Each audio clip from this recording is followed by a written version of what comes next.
Hey there, Danielle Matthews here. I'm coming to you live from Florida. Today is Monday, which means it's book club day, and we have started a new book club. So we are reading Loyalty to Your Soul. And this is a book that is all about spiritual psychology. So super fascinating. We are working on chapter 2 this week. It is a longer chapter, so it is going to take some time, I think, to go through, but we will bite off as much as we can. I think from this book, we'll just sort of pull out principles and pieces that I think give us some stuff to chew on and really can make this practical for our own life. So if you are joining me live for book club, please let me know when you get here. If you are catching the replay, as always, let me know that you are on the replay. And if you've got questions or comments, I'd love to hear them. All right. Hey, Shark. Good to see you. So what we are going to do. Oh, you're over here this time, Charlotte, not on Facebook. Is it not up on Facebook? That's all right. I think it is. So hopefully some of you are catching me over here on that platform as well. So what I want to ask you, very first thing is, have you ever, put a 1 in the chat, have you ever had somebody say to you, when did you wake up? Like, when did you wake up to all of this? When did you wake up? And I think, I have people ask me this all the time, and sometimes I kind of chuckle because I'm like, well, I don't know what they're actually asking me. Are they asking me, like, when did I wake up to, like, the misinformation that is out there and, like, the illusion that the spell they're casting on us, all the propaganda in the news? Or are we talking about beyond this physical reality? Are we talking about waking up to the fact that I'm a soul having a human experience? Like, what level of awakening are we talking about? And even once you have that awakening, it's like there are evolutions of conscious awareness that, like, it's like layers and layers and layers that come off. So it always makes me laugh a little bit when somebody asks that question. I mean, I know what they're after, but it's like it is kind of funny because we're all at different stages, and it's not that one stage is better than the other. Honestly, like, we're here to learn certain lessons in this lifetime, and so perhaps you're where you are for a reason in that evolution. So this book talks about awakening, and this whole chapter is about waking up. And what it's talking about is waking up from what they call the amnesia that happens when your soul enters this lifetime. And that is the fact that you are a soul. And what they're saying is it is your destiny in this life to get in touch with the spiritual aspect, your spiritual side, the soul that resides inside of you. That's what it's all about. What they're saying in the very beginning of this chapter, it says the physical world is a temporary place and it's filled with opportunities. Saying that the spiritual awakening that we're having, all the crazy things that happen in this physical world, accidents, the loss of health, grief, like natural disasters, all the crazy stuff, they say it's like a job opportunity. It's like, yeah, when you work, there are different things that happen on the job that make you stronger, that make you more capable. And then you're ready for a job maybe that, now you have more responsibilities and higher pay because you have to learn along the way. Hey, Tina. Hey, Karen. Good to see you. So what they're saying is that in this life, the role that you're playing is here for your soul to evolve. All right. And there's tons of opportunity here. So interesting viewpoint. And the author is kind of explaining some principles of spiritual psychology along with, like, his own evolution of this. So he's just discussing at the beginning of this chapter how his integration went after this big awakening that he had with when he had his aura cleansed, I believe is what happened for him. And he had this feeling of just deep love. And he explains what his understanding was after this experience. And I thought it was really beautiful. I'm on page 14. He said, I'd gained access to an inner spiritual reality, and the experience was nothing like I thought it would be. Isn't that fascinating? What our mind believes it's going to look like and what it actually is very different. He says, in my imagination, I'd anticipated that great stores of knowledge would instantaneously open up to me, and I'd become an all-knowing font of wisdom. Instead, it was like walking out from a dark room into brilliant sunshine and being bathed in the light whose essence is love. What I thought I was seeking was unlimited knowledge. What I found instead was limitless love. I thought that was beautiful. I think that's really what all teachings come to, a spiritual and religious lesson, is that there is an omnipresent love that is out there. And that's what he's explaining he had access to, where he thought he was going to become just so wise and just know everything there was to know. It's like, no, that's not what it's about. It's about accessing this love. And he went on to explain that he then couldn't connect back in with the life that he was living. Things were unraveling, and he realized this is the beginning of a new chapter for me. And so he went to live and work and be a staff member at this lady's place in New Mexico. And he starts talking about what it was like to work for her, because she operated from a very different dimension. She wasn't really operating in physical reality. She was connected to the spiritual dimension more and more. And so things that we kind of take for granted, like habits, like eating 3 times a day, getting 8 hours of sleep, like these things that we say, oh, this is what the physical body needs. He said, I came to realize she just operated as if those things didn't exist. And I kind of laughed with the story that he was telling about how, they made lunch at 3:00, and as they got finished cleaning lunch, she was like, okay, we have guests coming, so dinner's at 4:30. And they're like, wait, what? And she says, and I thought it was so poignant, she says, if you're going to learn how to work in the light, you must learn not to be controlled by habit patterns. You must learn how to live in the present and act in accordance with what the presence requires of you. And right now, she says, it requires that we get ready for dinner. This is really fascinating. I want to kind of tease this out and talk about it for a moment. Habit patterns. Habit patterns are the home for your ego mind. It is where your ego is very comfortable. It is where it can just be in existence and you're not realizing it. And it is crazy because if you look back at your day, there is so much habitual stuff that you are just doing, kind of going through the motions. Like, have you ever driven somewhere and you get halfway there and you're like, I don't really remember the drive. I was elsewhere, well, the ego, right? It gets in a habit. It knows how to drive the car, drives the car. It's kind of wild. So what he had an experience of was around just those kind of routines and also sleep. He talks about how no, there was no 7 hours, 8 hours of sleep. And he says though, while my ego may have thought it needed 7 or 8 hours of sleep, the part I was awakening into needed far less. And this is a really fascinating thing. He says, another seat of consciousness exists within that functions apart from our egos and responds very differently to many of life's situations. And this is, again, working from being in the physical reality to the spiritual reality that is here. And that soul is always there. And it has a constant energy and is always present, and it doesn't require as much. When you get in touch with that light, it's like in yogic philosophy, they call it the prana. It's your life force. The more and more you get in touch with that, the more and more it spreads and your heart opens and more comes in. And so you're filled with it. I know when I teach with my teacher and we do week-long workshops, it's crazy because we're with people from morning till evening. We're doing a lot of work. There's a lot of emotional up and down with people releasing things. But it's I'll come back and I'll just have so much energy. I want to clean the entire house. And I always laugh because I'm that's exactly what's happening. As you access this life force, the spiritual dimension, you are going to be fueled and filled with an energy that is beyond what you experience when you're just in your physical body. Okay, and that's what he was kind of speaking to. And he says, look, the soul is kind of using the physical body, he says, and all aspects of this earthly experience, right? They said at the beginning, it's like a job opportunity. There's tons of obstacles, tons of things to learn from. And he says that it's using it for its purposes, to grow in wisdom and to deepen in loving. So I hear people all the time saying, I'm trying to find my soul's purpose, trying to find myself, trying to find myself. That's what it's really about, growing in wisdom and deepening in love. And this is principle number 2. The nature of God is love. This is an interesting principle because I think the word love, we attach a lot with it. And maybe it comes with some charge because we've had bad experiences in the past. But when they talk about love here, it's an omnipresent love. It is think about the sky. It does not have any judgment to what weather pattern is moving in or out.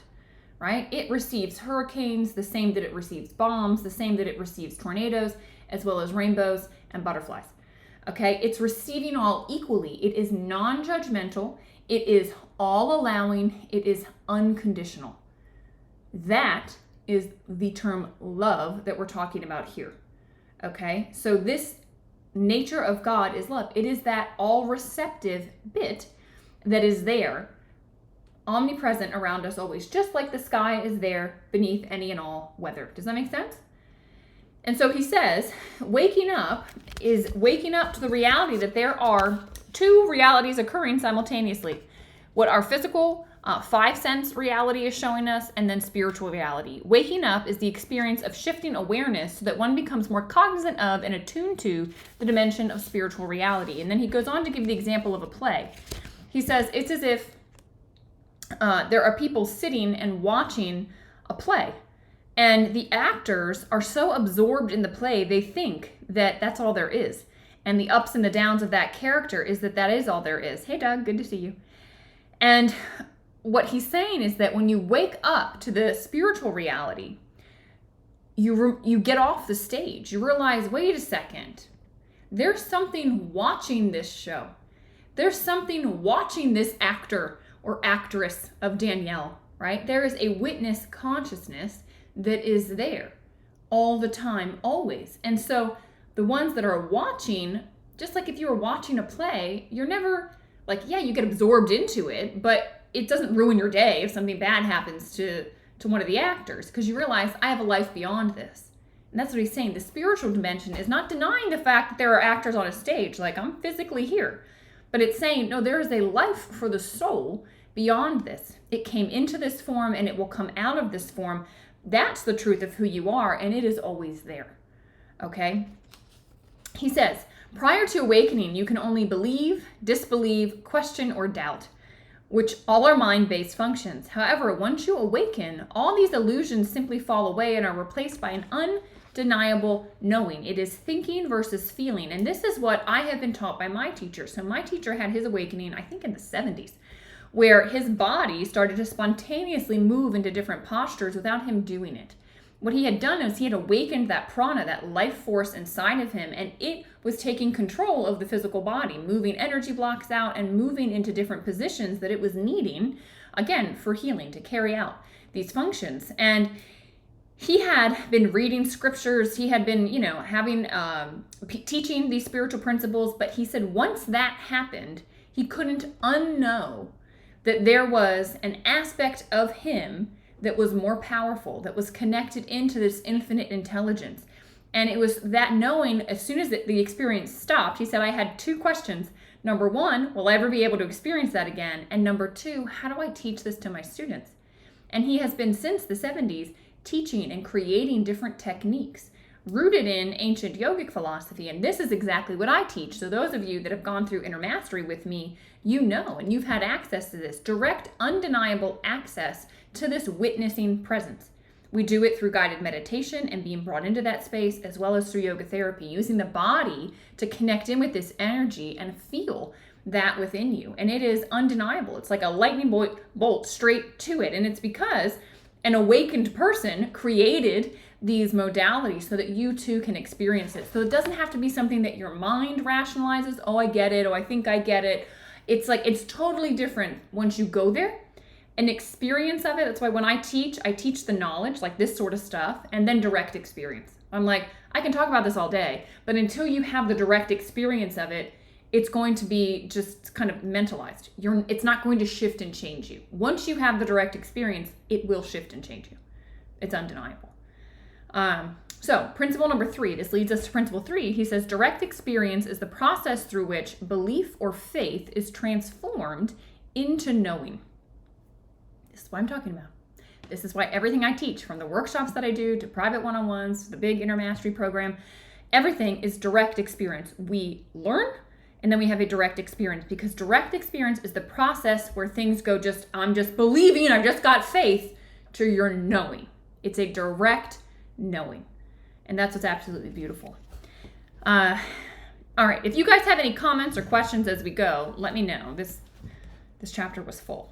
And we're going to get into some of the sort of pitfalls of and challenges of awakening, but I just wanted to touch on, I thought it was important. He really kind of tried to suss out the difference between religion and spirituality, which I think people have questions on. And he basically says, look, it's important to recognize that all religions accept unconditional love and compassion as their core teaching. Like, that's it. That's the truth of all of it. And For this reason, there's no need to argue over the fundamentals of any particular religious perspective. They're all valuable to the degree that people use them to evolve into a greater awareness and manifestation of their own inherently loving and compassionate nature. It's many different routes to the same core truth. Does that make sense? Like, you can dig the hole. What I see a lot of people do, though, is they start to dig a hole one way and they run into a rock and they think, oh, I'm in the wrong place. No, like, you're going to hit the rocks everywhere. You've got to do it. It's part of getting to the core truth. And it doesn't matter what route you take. They're all good. It's just the one that resonates the most with you, right? So, all right, getting into this. Well, before the challenges, just for context, he said people's spiritual growth can be gauged by results experienced within and how they choose to lead their lives. These developments may occur suddenly and spontaneously during spiritual practices like prayer, meditation, or selfless acts of service. Progressing spiritually, this is important because this is how you kind of measure it in your own life. The way that they talk about it in, again, spiritual psychology, is learning to live in ways that demonstrate enhanced levels of love and compassion for yourself and others.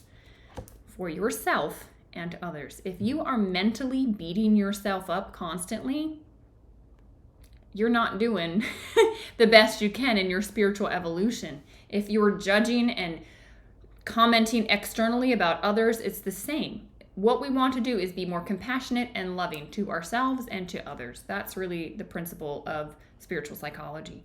Now, there are lots of challenges that he kind of pulls out and highlights, and I'll be curious to see if some of you recognize yourself in these, because I believe all of you, if you're listening to this book club, you are on some level of your awakening journey, and these are the challenges that are pointed out.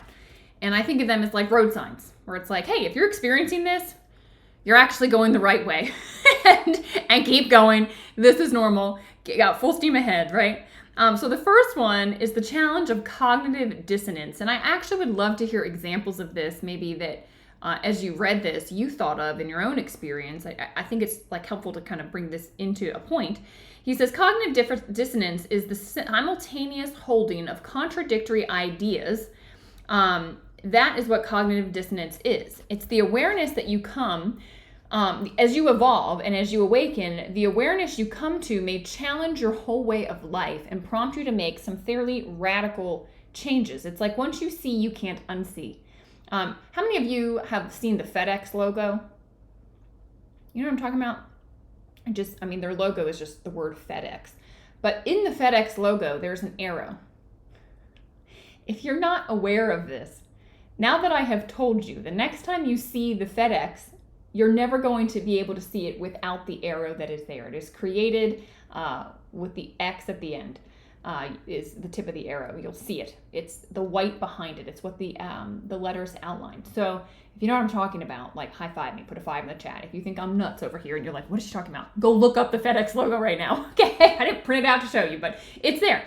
And it's like, once you see it, you can't unsee it. There's no going back to like, oh yeah, there's no arrow there. It's like, once you see it, you can't unsee it. It's the same with once you awaken, you can't unawaken yourself. It's like, you now know, right? Okay, Karen has seen it. I'm not crazy. Okay, so cognitive dissonance. Did any of you have something you could relate to? I mean, for myself, I had an experience with my energy body similar to my teacher's experience, where energy took over my system and it was clearing out, and I could see, I could feel, and my body was physically moving, and there were witnesses to this. 3 people in the room as this was happening, 45-minute experience of it. And and I'll never forget after the lady, because we were actually in a program and we were learning how to do yoga therapy, and she was my partner, and she said, yeah, Danielle, it was wild. Like, you were moving your arms in all these different ways. And I said to her, I didn't move my arms. And it was this cognitive dissonance, right? Where it was like, well, weird, because anytime I move my body, I know that I thought I want to move my hands like this, and then they move like this. When I was experiencing what I was experiencing, that person that thinks about moving and moves was not doing it, was absolutely not doing it. It was watching my body move without me moving it. My muscles weren't even engaged. The wildest thing, this energy was moving it. And so talk about cognitive dissonance. I was like, how do I explain to this lady what she saw was not me moving? This person wasn't moving it. Something else was moving it. And I experienced it for over 45 minutes. And So that was an example, I think, of cognitive dissonance, of like this weird reality I was waking up to, that like something else could move the body. There was something, this prana, this life force that is in there that can carry out massive healing. And that was what blew me away and has taken time to integrate, is that there is something beyond my mind that is connected with this infinite intelligence that has the possibility to be able to carry out healing on a level that my mind could never imagine and wouldn't even know how to do. My mind doesn't know how, when I breathe in, oxygen gets to the rest of my body. It doesn't know how to do that. There's an intelligence within us that is carrying out so much. Okay, and that was it for me. All right, the other thing that was challenging for me, I don't know if this is like exactly cognitive dissonance, but again, please give me your examples, because I was trying to think through this. Like, I was thinking about animals. Like, if everything is created by this, infinite intelligence, then animals. And I like hate cockroaches. Like, here in Florida, they fly, and they freak me out. And so as I've been having more and more awareness of this, I'm like, I can't just kill a life now. I'm like, that is taking the prana right out of that animal. Who am I to do that? And so I have had to come to terms with now that when I see one, I'm like, I have this desire to just get rid of it because I don't want it crawling around my house. But then at the same time, I'm like, this thing has life, So now what I find myself doing is like getting it into like, a plastic whatever and bringing it outside and letting it outside. It's just, it's interesting. So if you all have examples of cognitive dissonance where you're like holding two things in your mind at once as like things are shifting and changing, you're like, how do I like come to terms with all of this? For me, it's been this energy. It's been like, okay, well, what does this mean for animals? And also if I'm eating meat, like, is that okay? And so it's like, it's wild. It's wild what you hold in your mind. Okay, the second thing he says is the challenge of surrendering the illusion of control. He calls this the master addiction, because control is based on the ego's search for comfort, safety, and security, and its effort to hold everything in place. All right? What happens is that we have amnesia, we have forgotten that we are source, that we are a soul having a human experience. We come in forgetting this, that we are this infinite intelligence. And so our mind, not knowing this, it has the gift of control. It goes out there and it tries to manipulate and change and allow for life to feel secure for us. It's trying to do that for our benefit. But the thing is, the mind doesn't realize that it doesn't have to, that we're fine no matter what. Like, it's working within the play, right? It's trying to make everything and manipulate everything inside the play, when the reality is we are the ones watching the play. And so what happens in there doesn't have as much weight as the ego thinks it does. And once you pop the illusion, once you realize you're watching the play, that whatever happens here isn't the end all be all, now you can release control. But letting go of control is very difficult. Lou says control reeks of dominance. Yeah, but it also like survival. I mean, it also is just like about just trying to survive. So interesting to kind of see, like, that's where we're trying to just get our comforts. We're trying to feel safe. And yes, some of it is very domineering. Some people use their control to dominate others because they think, oh, well, if I can manipulate you and make sure that you always do what I need you to do, then I'll be fine. Right? It's all this insecurity around the fact that we don't realize. We're so in this illusion, we don't realize that there's more than it. All right, the third challenge, he says, is a challenge of freedom from identification with roles and personal history. This is interesting. So let me ask you this. What do you do when you recognize that the roles by which you used to define yourself no longer suffice, and you begin existing beyond them? Beyond mother, beyond banker, beyond whatever role you have. This is interesting reflection point, because for me, my process was that I was pulled from life because of my car accident. And so I had all of these roles, right? High performing student. I was a great teacher. I was a snowboarder. I was a good friend. I was a good girlfriend. I was a good daughter. All these things were what I had identified as. And then after my car accident, I couldn't concentrate. So I couldn't do work. I was told I could never snowboard again. I had absolutely no energy to like be a nice person to anybody because I was just exhausted all the time and sleeping and by myself. And so all of these aspects of who Danielle was all of a sudden disappeared. And I felt empty because I thought that's who I was.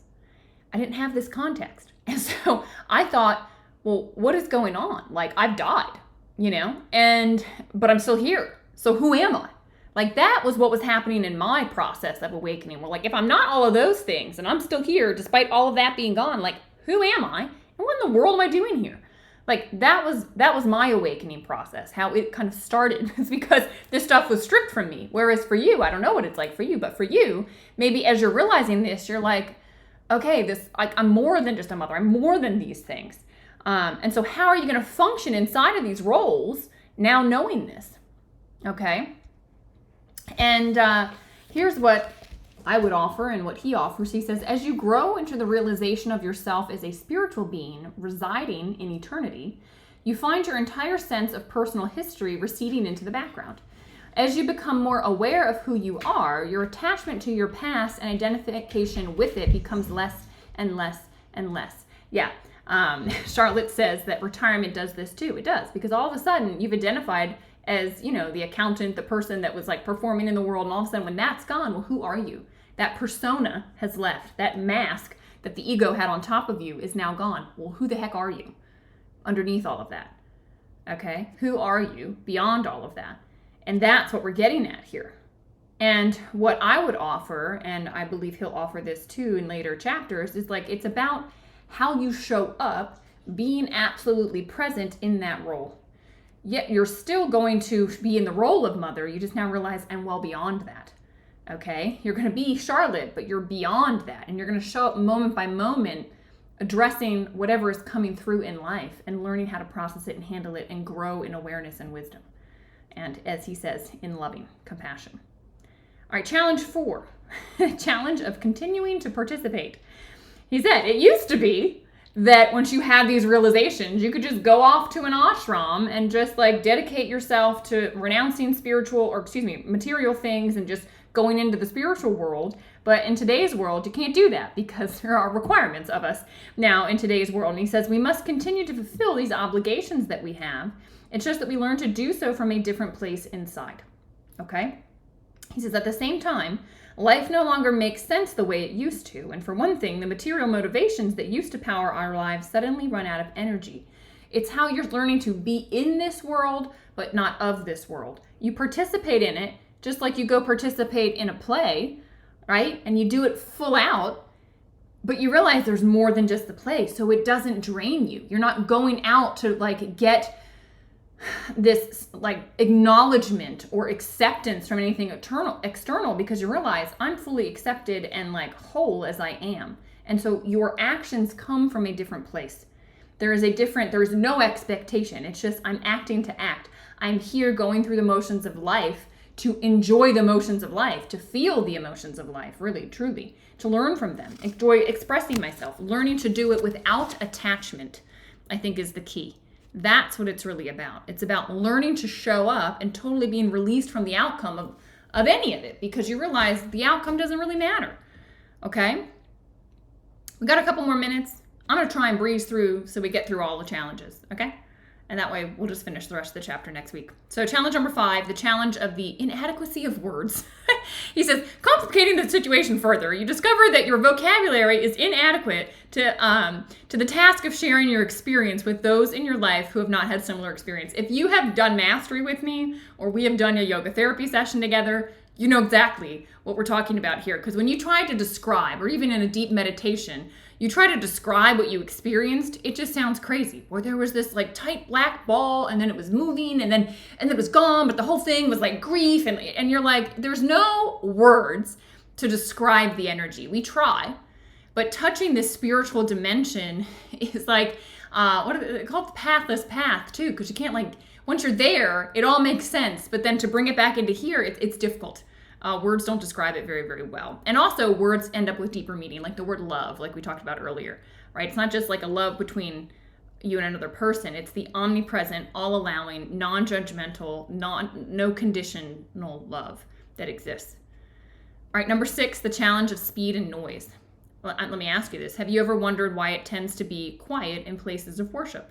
Or when you walk into a church? I walked into a church in Ecuador when I was down there, and I just wanted to sit and just be in that. It's just like a beautiful silence.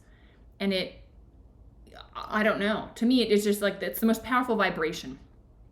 And I always teach my students, like, always make choices that are more stilling. Whatever you can do to access more stilling. For some of us, it's music that stills our mind. For some, it's meditation. For some, it's prayer. All of these spaces we walk into, like a place of worship, it's very stilling. What does that open you up to? Getting out of the ego mind and connecting into the witness. Getting out of the play and realizing I'm the one watching it. That's what it's helping with. All right? And he says it's easier said than done, which is evidenced by the phenomenon of going on vacation and then not knowing what to do with ourselves. People try to fill their vacation. They fill their downtime. Why? Because it's very difficult to sit in silence, because you are then forced to see all the stuff that you've been trying to numb yourself out from and run away from and that you didn't want to see.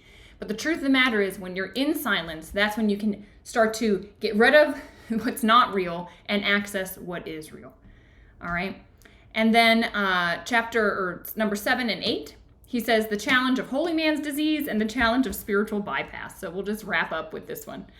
He says, essentially, the hallmark of holy man's disease is making the mistake of thinking that because you know something conceptually, you really know it, rather than realizing that true knowing can only come through direct experience. It's like hearing some of these concepts and then going out and preaching them, but not from a place of lived experience, from a place of thinking it in your mind and trying to convince everybody else that you're right. I don't have an example of this. I haven't personally seen this. I more see the last one, which he says is the spiritual bypass. And we'll end with this. He says, this is a form of denial of unresolved issues by claiming a level of mastery that's yet to be achieved. So people think, they hear about the spiritual omnipresent love, right? And they're like, I want to go to that. That sounds great. Let's jump there. And rather than actually processing through these difficult emotions that we have, and maybe grief, right, from the loss of something or someone, we just jump right to it and say, oh, well, I'm just, I'm fine. I'm beyond it all, so it doesn't matter. When the truth is, we have to go through our human experience to get there. You can't avoid and go around the feelings. You have to go through them. That's what your humanity is, what will lead you to your divinity. That's the truth. And if that's confusing, maybe we talk about it more next time. But that's everything, guys. Those are the road signs that he put out for us. These challenges that might come up as you are awakening to the spiritual dimension of life. So interesting. He kind of lays out stuff a little bit different than other books that we've read. So I hope you're enjoying. We thank AI for this recommendation. and we'll continue on. So what I think we'll do is just finish out this chapter next week. We'll just talk through the rest of this chapter next week. And if there are any questions you have about this or any of the stuff that came up today, put it in the Telegram chat, and we'll talk through it next week as we finish out this chapter. All right. Lots of love, everybody, and I will see you next week.